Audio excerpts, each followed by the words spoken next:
Okay, I'm with Bob Moriarty, founder and editor of 321 Gold. And Bob and I have a shortage of topics today, so we're just going to toss something out. Oh, what about World War III, Bob? No, something better. Maybe the hockey finals or the basketball finals? Better. Iran So, just told Israel to evacuate Tel Aviv.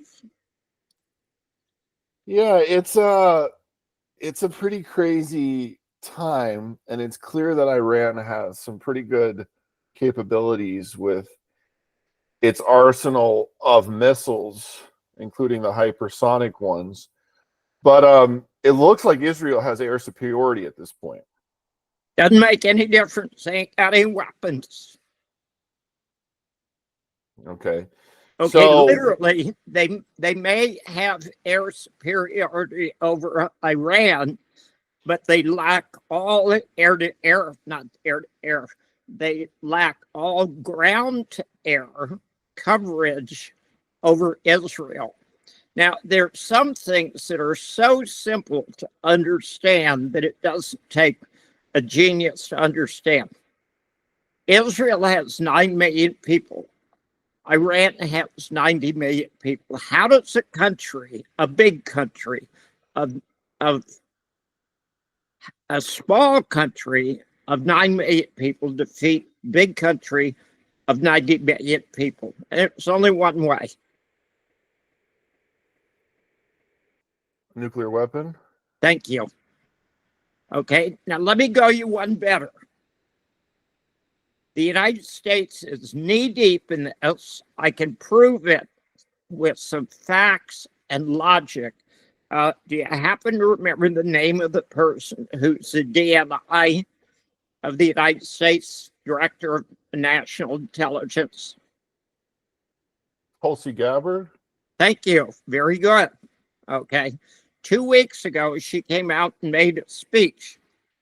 And she said, Iran does not have a nuclear weapons program. And we know that. And they haven't had a nuclear weapons program since 2003.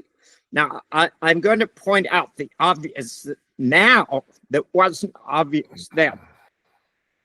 A week ago, she came out and she said the world is closer to a nuclear exchange than it has ever been. Now, why did she come up with those two statements, those two interviews? Because she sensed that Israel was about to do this. No, she didn't sense it. She knew it. She's Okay. the director of national intelligence. Of course she knew it.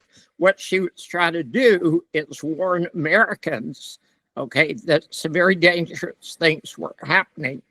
Now, I have argued for years that Israel had all the intentions in the world of attacking Iran, and I've mentioned several times that I feared they would use nuclear weapons, okay? And I believe that's about to happen. Okay, now I'll tell you 2 other times Israel has used nuclear weapons, one of which you know about, one of which you don't know about. Do you remember when Israel was trying to sell nukes to South Africa under the apartheid regime? No. This goes back like 30 years ago, okay? There was an explosion in the water 400 or 500 miles south of South Africa, and nobody could figure out who set the explosion off. Well, it was a nuclear explosion, and Israel was demonstrating to South Africa that if they wanted to buy nukes, that they worked, okay? And then last December, there was an explosion at an arms depot in Syria that had all of the hallmarks of a nuclear explosion, a tactical nuke, a small nuke. And I believe that Israel was testing a tactical nuke. at the time. Now, we'll see in hindsight, but let me point something out. And I've said this before, and I want to make it absolutely clear. Israel has crossed the Rubicon. There is no going back, and Israel is going to lose this war. I'll prove it through logic and facts in just a minute. And by taking the side of Israel, Donald Trump is destroying his presidency and perhaps the United States. Now that I said I would prove to you through logic and facts that that was true. Okay. Okay. Who are the allies of Iran? Yemen, Pakistan, One. Russia. Did you mention China? Yeah, China is a They get pseudo all ally. their oil. They get all their oil. China is Iran's biggest Well, they trading don't get partner. all their oil. Yeah, they get a lot of oil from Iran, but they consume a lot more. They get oil from many places, including Russia, right? Okay, this literally is Armageddon with the debt-based system of the West in direct conflict with the resource-based system of the East. And I've talked about that many times. Now, very few people realize this, but when Iran fired missiles into Israel, what countries helped Israel? And I mean directly. U.S. And the UK, France, Germany, Saudi Arabia, Jordan. Okay. Now, nobody says anything about this because the mainstream media is totally controlled and lies about everything. But literally, this was not Israel versus Iran. It was Israel, the UK, the US, Jordan, Saudi Arabia, France, Germany against Iran. However, Iran has friends too, and that would be China and Russia. Okay. Is the West going to defeat the East militarily?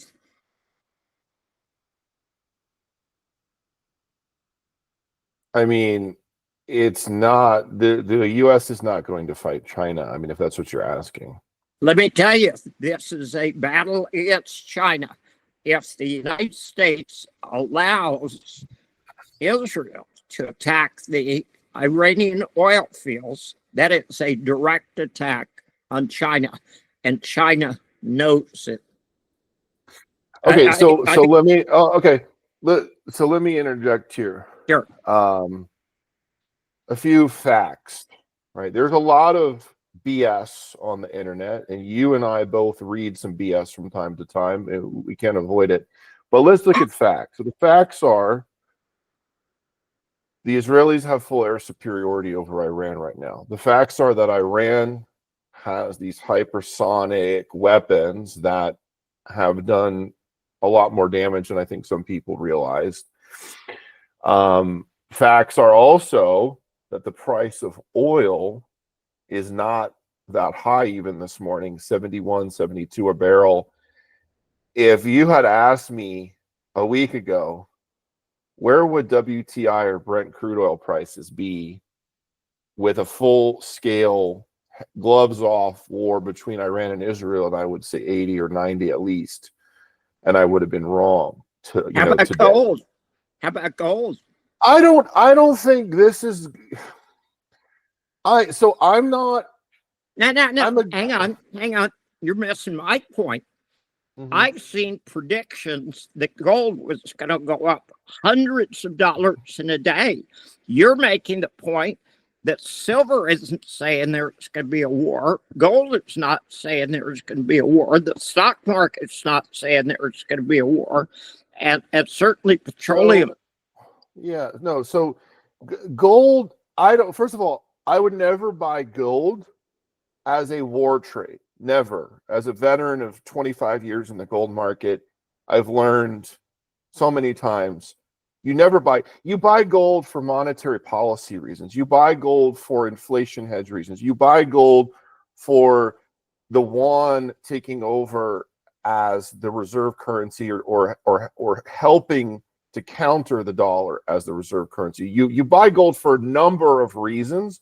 You do not buy gold for war. That's a sucker trade. Nope. You buy gold when the first nuke goes off in Tel Aviv, or the first nuke goes off in Tehran. And well, then hopefully you've got your gold in. already. I'd say you better have your gold already by then. Well, here's what's crazy, and you're defeating your own point, which is a very valid point.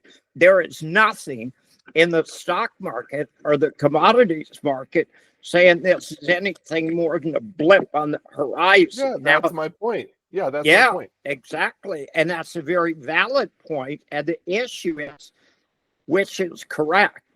Okay. And I see things happening that tell me the stock market, gold and oil are misreading signals. I don't know, but you made an extremely valid point, and there is nothing financially that says this is any big deal. Yeah, I so to cut through some of the noise, this is not in China's interest to get into a large war here over Iran. The oil is going to be there later. Whether the Ayatollah is there or not, the oil is going to be there. And the Iranian government and the people need to sell that oil to live and have an economy. And actually, those oil fields are underproducing right now because the regime there doesn't have the Western extraction technology that our companies like Chevron have.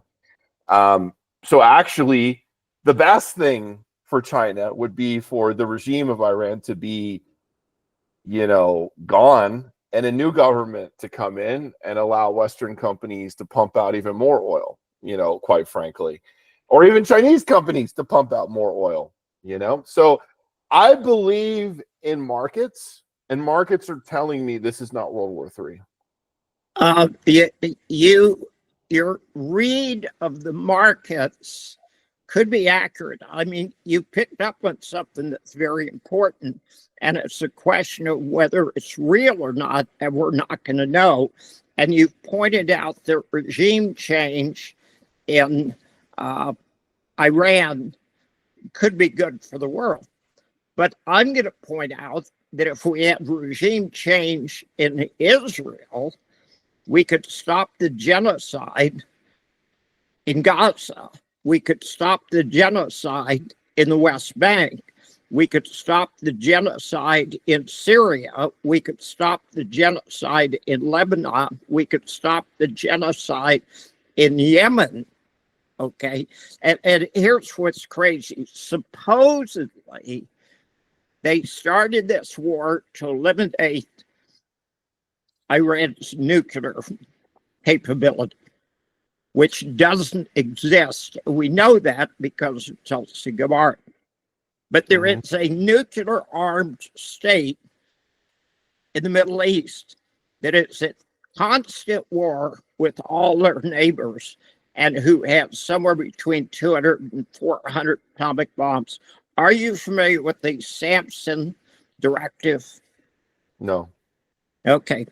The Samson Directive, and Netanyahu said this recently, says if we fall down, we take a lot of other countries with us. And what they're going to do, it's the last thing they do, they're going to fire off the last 15 or 20 nuclear ballistic missiles at capitals all over Europe. Okay. Israel is run by evil people. If you support Israel, you support war crimes, you support genocide, and you support evil. It is that simple. It's not a yes or no question. It's a very simple issue. Okay, so I'm just going to throw out my opinion. I'm not going to argue with you about this. That's not my point here. I'm just going to give you my take on it. I see both sides as evil. I see the Iranian and the Ayatollah and the Republican Guard as evil, a heavily armed hang on just a mafia minute. cartel. Hold on. Yeah, Let me make my where- point, Bob. I got to Okay. make my point. You've been talking the whole time. Let me just make one point. I view that as evil, and I view what Israel has done in Gaza as evil. And also, I view what Hamas terrorists did on October 7th as evil. So I see evil on all sides. Okay, you just made a really important point for me. Without putting emotion into it and strictly giving me the facts, what is Hamas? I mean, it's a lot of things. It's a terror organization. It's the elected government of the Palestinian people. No emotion. It's not emotion. You murder people that are unarmed and totally innocent. You're a terrorist. That's not emotion. That's just facts. Oh, I thought you were talking about Hamas. Now you're talking about Israel. No, what did Hamas do on October 7th? No, let's go back to the definition of Hamas. What is it without using emotional terms? I don't give a it's a political organization. And what else? I mean, it was the government of Gaza and the West Bank. Well, it wasn't the government of the West Bank. It was the government of Gaza. Okay, Gaza, yeah. It was the political organization founded by Israel, supported by Israel. It was legally elected in a democratically supervised election. They were the legitimate government of Gaza. So when you call them terrorists, you were putting a CIA term into the issue. And if murdering innocent people makes you a terrorist, that makes the IDF a terrorist organization, doesn't it? How many innocent people do you have to kill to be a terrorist? There are if definitely, you kill 50,000 people, are you a terrorist? There are definitely terrorist aspects to the CIA, to the IDF, to lots of deep state intelligence organizations. I mean, the CIA could arguably be the biggest terrorist in the history of the world, right? Okay, what U.S. president started the CIA? Hold on. Let me think. Truman. Okay, what did Truman say about the CIA in 1950 after he left office? He said, "Oh shit, what the hell did I just do?" That's very close to what he said. He said, if I had known they were going to be this evil, I would have never signed the bill in the first place. Who killed John F. Kennedy? Well, actually, do you know who UNC is? Ron Unz? No. Go to his website, unz.com. He's Jewish, and he said Israel did. No, I don't think Israel did. I think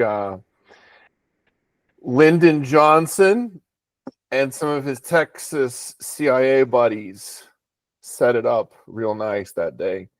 I can prove to you Lyndon Johnson was part of it. For sure, he was part of it, yeah. Okay. Have you ever seen a video of the motorcade turning, right in front of the school book depository? Yes. John F. Kennedy and Connally were in the first vehicle. Lyndon Johnson was in the second vehicle. As they made the turn, Lyndon Johnson ducked down below the driver's seat. You couldn't see Lyndon Johnson. So anytime you see pictures of this, and nobody wants to show you pictures of this, you go, wait a minute, where'd Lyndon Johnson go?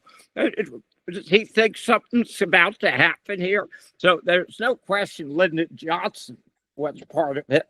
But Lyndon Johnson was owned and operated by Israel as well. If you remember what happened on June 5th of 1967, and I was going through Army Intelligence School, that was the day that Israel attacked. Yeah, the USS, Liberty. Yeah. No, Yeah. let's go back to the JFK assassination. Also, somebody from Washington, somebody made a phone call from Washington that morning to the to the head of the Secret Service, detail in Dallas that day, and said, pull 10 guys off this morning. You don't need them. So instead of having their normal force of whatever 20 or 25 guys, they had 12, which is unheard of. And they also said, take the bubble top off the car. It's a perfect day. It's a sunny day. There's no rain. So take the bubble top off the car so they could get an easier shot. There was a video circulated, and you could probably find it. There was an agent who was supposed to be standing on the back of the car, okay? And just before they started off, he was told, okay, you don't stand on the back of the car. And there's a book about Lyndon Johnson, and I'm convinced Lyndon Johnson was part of it, but you should go to onions.com and read, because she just came up with this a few days ago, a fairly convincing argument that Israel was part of it as well. Now, there's two agencies that John F. Kennedy threatened. One was the CIA, and that he would bust the CIA into 1,000 pieces. And the other was he was going to require AIPAC to register as agents of a foreign power. And between those, it got him killed. And it was more than that, too. His brother made huge enemies of the mafia, the Italian mafia in the U.S. I mean, there were more people who wanted JFK dead than alive. And there it was in Dallas that day. He was a sitting duck, and the Secret Service couldn't save him. I don't think the Secret Service was a part of it. I don't think those agents knew what was going to happen. I think they tried to save him, but there was no chance. It was a perfect setup. I agree with that. All right. So UNS talks about the murder of JFK as well. And not JFK, RFK, and says that was part of it. Both of them were deliberate, and both of them Israel played a part in. JFK, Martin Luther King, Robert F. Kennedy, and we could go on. There were a lot of assassinations in the 60s, and many that weren't of famous people, but people who had knowledge that was dangerous. And they got snuffed out in the 60s. LBJ's sister was murdered. Okay. Yeah, the more I learn about LBJ and Nixon and even Gerald Ford, oh man, these are scary men. These are very scary men. Well, let me give you one better, since we've exhausted that topic. How would you like to hear something I heard that is a really interesting rumor? Okay. Iran has hacked Israel's computer and downloaded 7 terabytes of the Epstein files. I heard that Trump is on the Epstein list. It was some famous guy told me a few weeks ago. Now, of course, we've known that for years. I didn't know that. No, and there's some great pictures of him with his arm around his son. The thing is that they're Palm Beach guys. Like, Trump has been a Palm Beach guy since the 70s. And, Epstein was a big Palm Beach guy. He was a socialite on Palm Beach Island for 20 years. So it'd be natural that they cross paths, but it would be a whole nother thing for Trump to ride on that plane to that island, right? Well, strange enough, and I wish I had somebody who could organize all the stuff I get.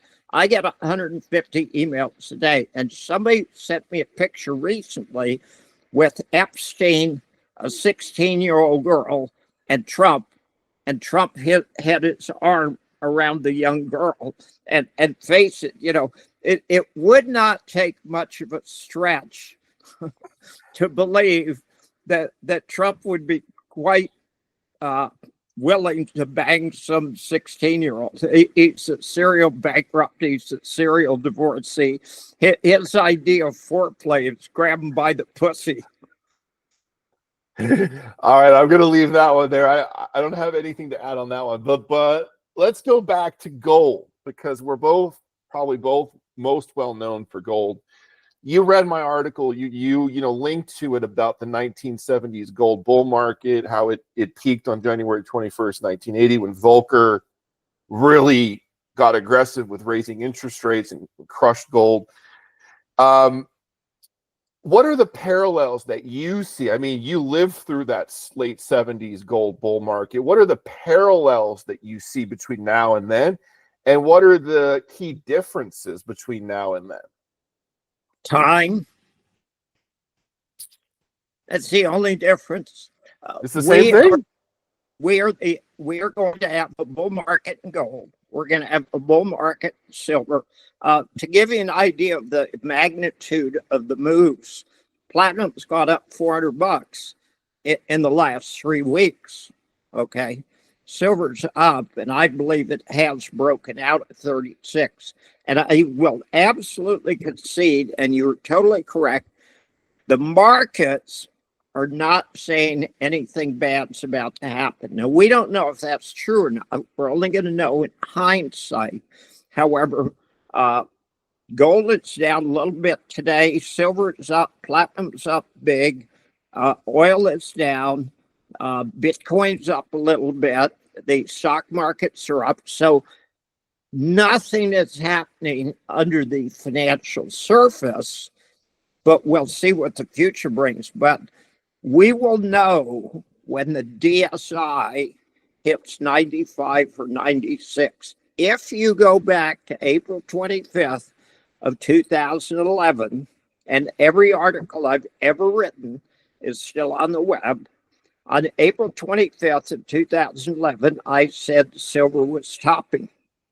And the DSI on silver hit 96, and it only hit 95 on January 21st of 1980. Okay.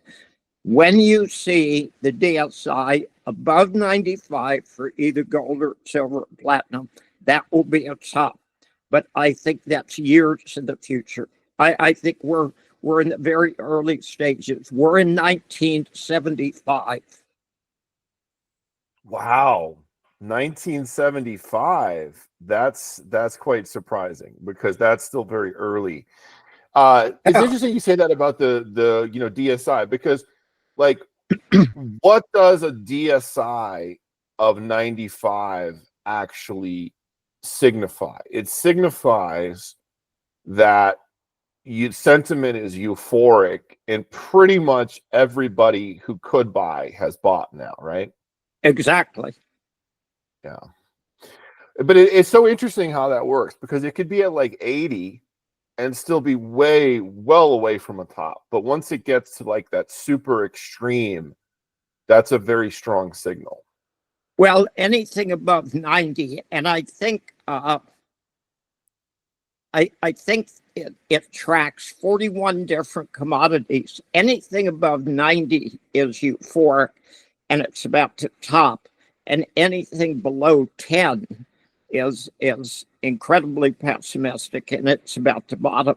Now, I argue, for simplicity's sake, I don't care about the interest rates. I don't care about political issues. I don't care about anything other than sentiment. People buy and sell things based on sentiment. And the DSI is the most perfect measure of sentiment I've ever seen. Now, there's 100 other measures of sentiment, okay? And when you add them up together, you can get some kind of consensus. So we will know when we hit a top. But if you think that 1975 to 1980 was some kind of long period, how long is the the bull market in bonds gone on? Since 1981, I think. 1980. 1980, yeah. Okay, it's a 45-year. Okay, now what's going to happen over the next 20 years? We're going to have a bear market in bonds. Okay, likewise, we got an all-time high in the stock markets. What's going to happen over the next 10 to 20 years? They're going to go down. All of this stuff moves in cycles, and I can't predict the cycles. And I know there's a lot of people who believe that can predict the cycles. But if you get a 45-year bull market in anything, you're going to have a bear market after that. Yeah, that absolutely makes sense. And some might say that the bond bear has already started. Quite frankly, that it's. I think it started a couple of years ago. Yeah, it started a couple of years ago. People are getting murdered in the bond market, and with the Japanese bond market blowing up, I think that's catastrophic, and I think that's going to continue, and we're going to have a market crash going into October. And by October, there will be no question the entire financial system is coming down. Okay, so final topic. You say sentiment is the name of the game. So what's the sentiment in the junior mining sector? Oh, that's a really good question.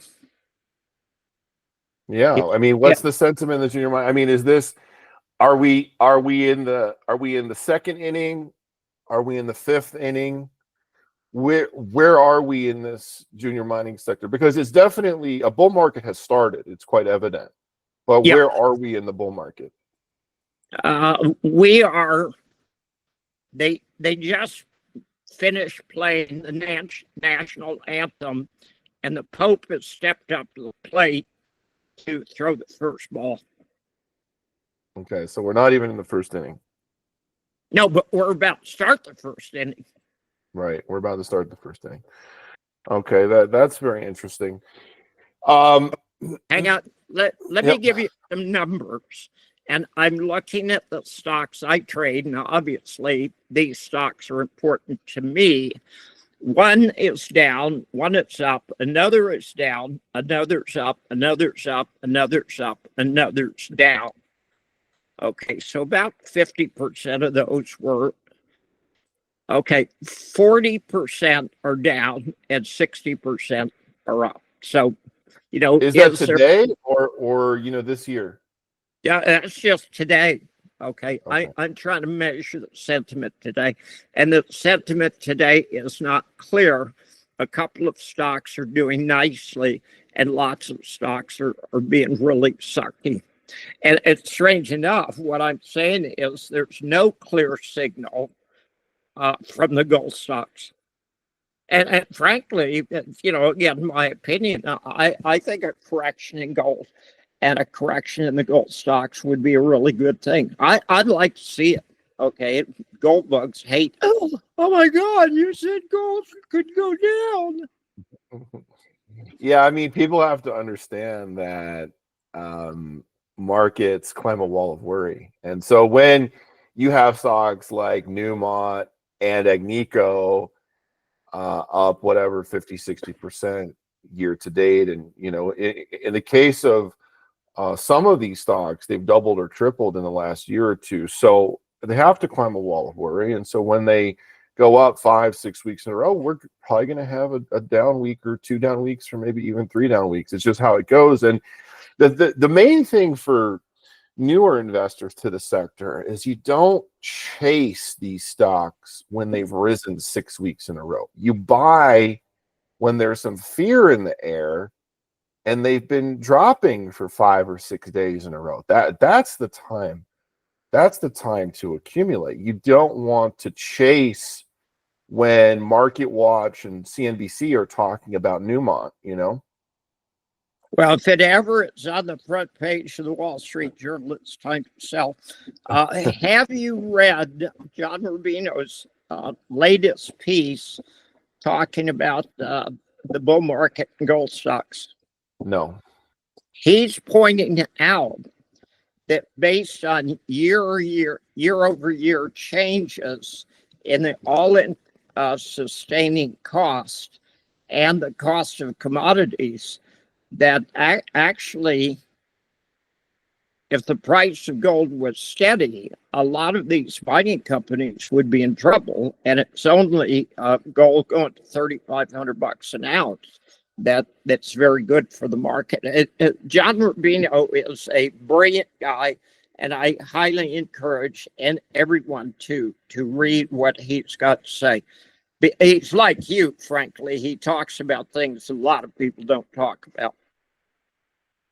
Oh, thank you. Yeah, I think he's right that if gold was 2,500 and silver was 25, there would be a lot of juniors that would be getting close to being at the end of their lifespan. Quite frankly, there's a lot of them out there that like $30 an ounce silver, or 2,700 an ounce gold is very marginal for them.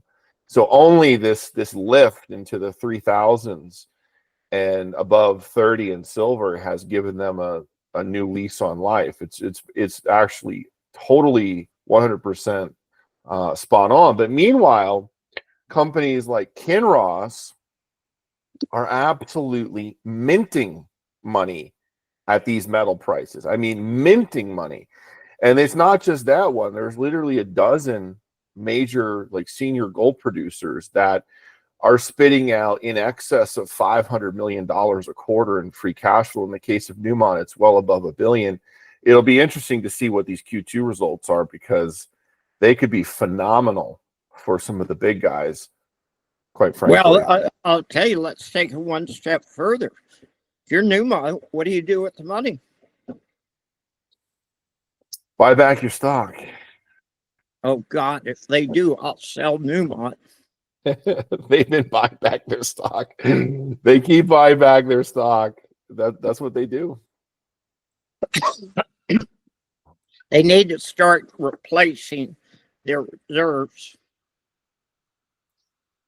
Yeah, but a lot of them, well, it's complicated. A lot of these companies, their corporate strategy is to wait till a resource is advanced to a very advanced stage. So I'm talking about like PFS or feasibility stage, or even permits in hand stage, and then they'll pay $2 billion for it. They'll wait for the junior to do all the heavy lifting. No. They wait until the very top, and then they pay $2 billion for it. That's their strategy. Very top. That's their strategy.